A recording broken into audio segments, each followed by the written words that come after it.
warahmatullahi wabarakatuh. Kaifa halukum? Alhamdulillah bil khair. Allahu akbar. Sekali lagi. Kaifa halukum?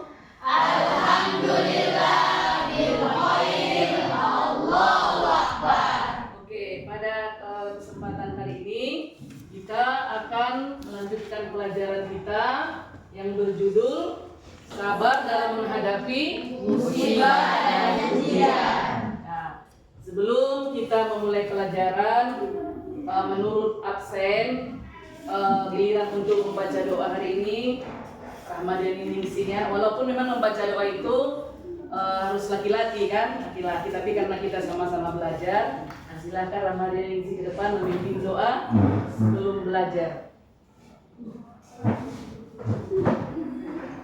Diikuti ya, seperti dilafalkan ya, dilafalkan.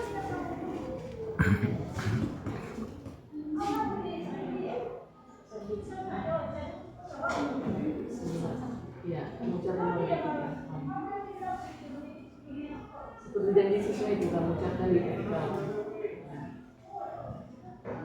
Sebelum kita memulai pelajaran hari ini, ada baiknya kita berdoa. Bismillahirrahmanirrahim. Bismillahirrahmanirrahim. Radina billahi rabbah. Radina billahi rabbah. Wabil Islam madinah. Wabil Islam madinah. Wabi Muhammadin nabiyya wa rasulah. Wabi Muhammadin nabiyya wa rasulah. Rabbana zidna ilma. Rabbana zidna ilma warzuqna fahma warzuqna fahma waj'alna min ibadikas sholihin waj'alna min ibadikas sholihin. Walhamdulillahirabbil alamin. Sampaikan dulu, kita ini kan manusia ini hidup di dunia ini menghadapi musibah dan ujian yang bermacam-macam.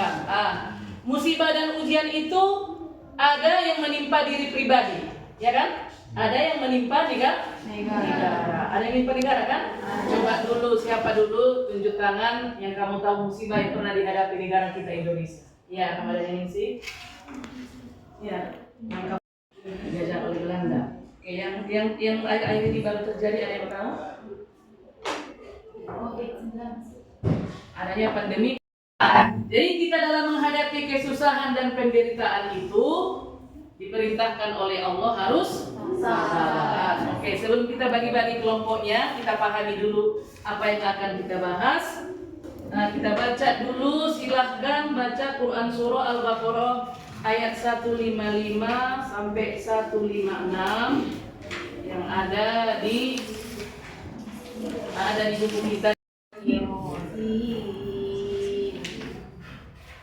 Bismillahirrahmanirrahim.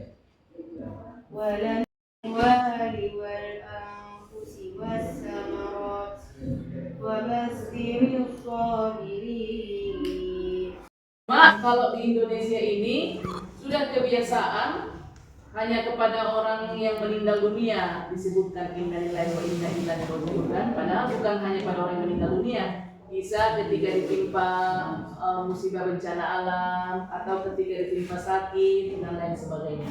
Oke, jadi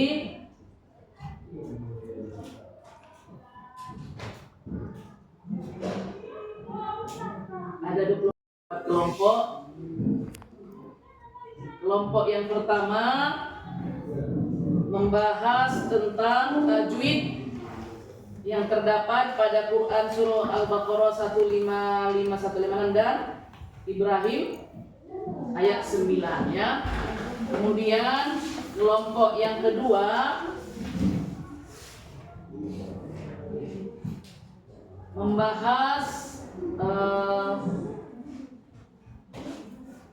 tafsir.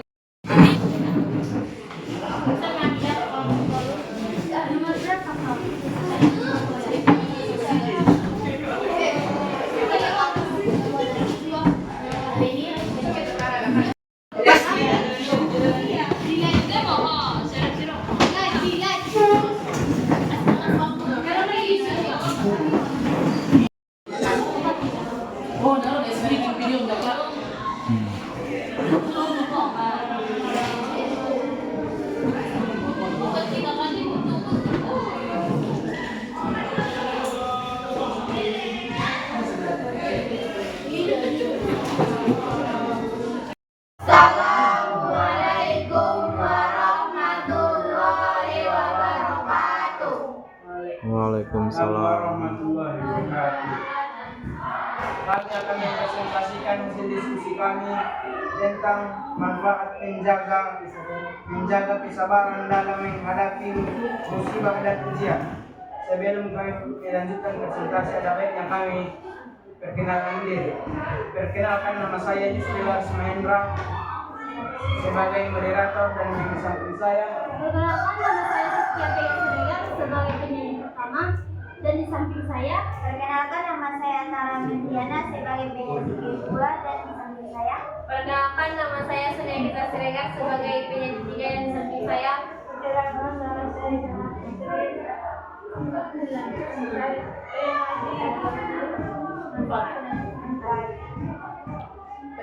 nama saya Sindra sebagai penyanyi.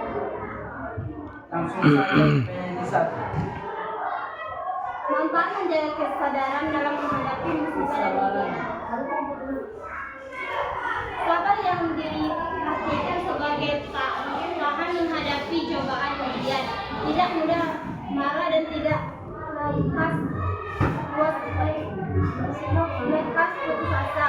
Sabar juga berarti tenang dan dapat mengendalikan emosi dan diri saat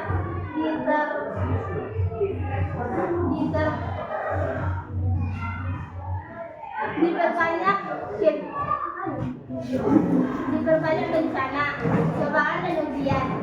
Selanjutnya saya berikan pertanyaan.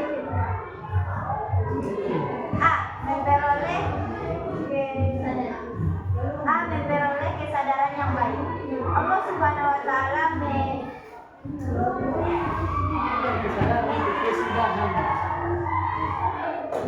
Memperoleh kesudahan yang baik. Allah Subhanahu wa taala menjanjikan kepada orang-orang yang sabar mereka akan memperoleh kesudahan yang baik. B. Memperoleh keberuntungan. Allah Subhanahu wa taala memberikan keberuntungan bagi orang-orang yang sabar sesuai dengan firman-Nya. Selanjutnya akan dibacakan oleh penyanyi. C. Memperoleh cinta Allah Subhanahu wa taala. Allah Subhanahu wa taala sangat mencintai orang-orang yang sabar ketika mereka diuji. D. Diberi petunjuk. Allah Subhanahu wa taala memberikan kabar gembira, berkah dan rahmat-Nya kepada orang-orang yang sabar. Selanjutnya kepada penyanyi 5. Memperoleh martabat yang tinggi di surga. Di akhirat Allah menjanjikan martabat yang tinggi pada setiap orang yang mengalami yang menjalani kehidupan di dunia dengan sabar. Kepada teman-teman dipersilakan untuk bertanya. Oke, saya ingin bertanya kepada kelompok 1. Apa makna kesudahan yang baik? Memperoleh kesudahan yang baik. Memperoleh kesudahan yang baik.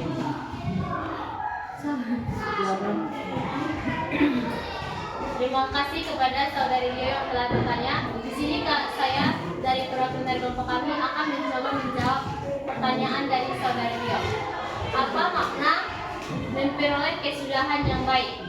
Makna dari memperoleh kesudahan yang baik adalah ketika akhir dari musibah kita akan mendapatkan hasil yang baik atau hasil akhir yang baik. Contohnya ketika kita menghadapi musibah, pada akhirnya kita dapat berintrospeksi diri dan lebih mendekatkan kepada Allah Subhanahu wa taala.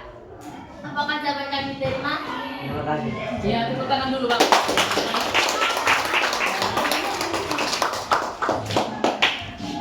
Jawab. Kepada saudara Intan, persilakan. Waalaikumsalam warahmatullahi wabarakatuh. Saya perwakilan dari kelompok 1 yang bertanya ke kelompok 2. Apa makna kalimat dari wa naqsim minal amwali wal anfusi, dan berikan contohnya.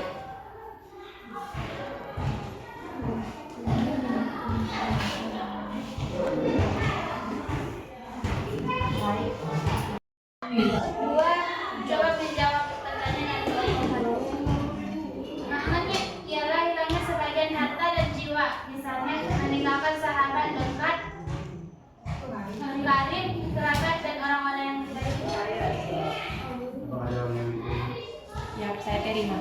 kasih.